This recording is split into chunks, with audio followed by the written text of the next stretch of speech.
What's going on, everybody?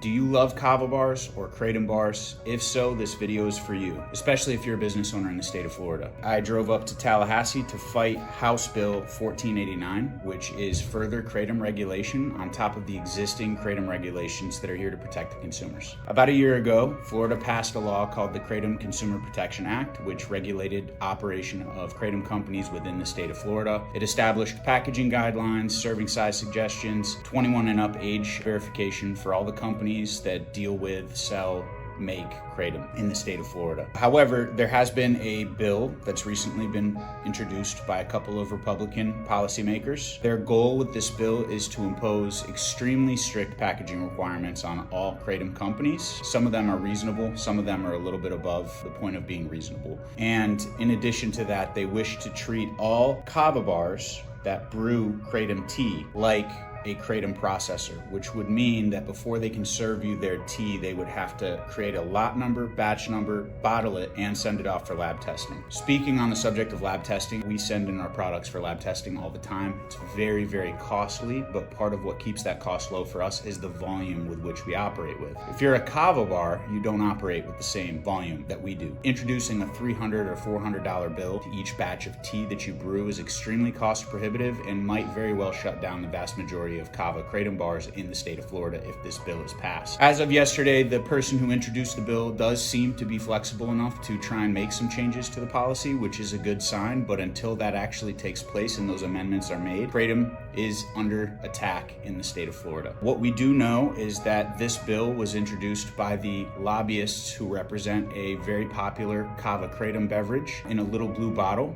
You know, the idea behind some of legislation across the country is that if you operate in a certain industry and you can't beat your competition, you can introduce laws that change the rules of the game that beats them for you. And that's the strategy that's at hand here. Obviously, one major concern for this bill is the regulation of a product called 7-hydroxy. 7-hydroxymetrogenine is a very potent alkaloid, and I think the vast majority of the industry is in agreement that it would be okay to regulate the amount of this product in any Kratom-related product. I don't think we're opposing that. What we are opposing is the idea that the places we know and love, the places that have introduced us to a real sense of community, like the one on my shirt here, are being jeopardized because of overly zealous policymakers that stand to impact many number of small businesses. As it stands right now, the state of Florida has roughly 300 Kava bars. That number is growing every day. And if you guys are a Gen Z generation, what I can tell you is that your generation is the generation least concerned or interested in alcohol consumption.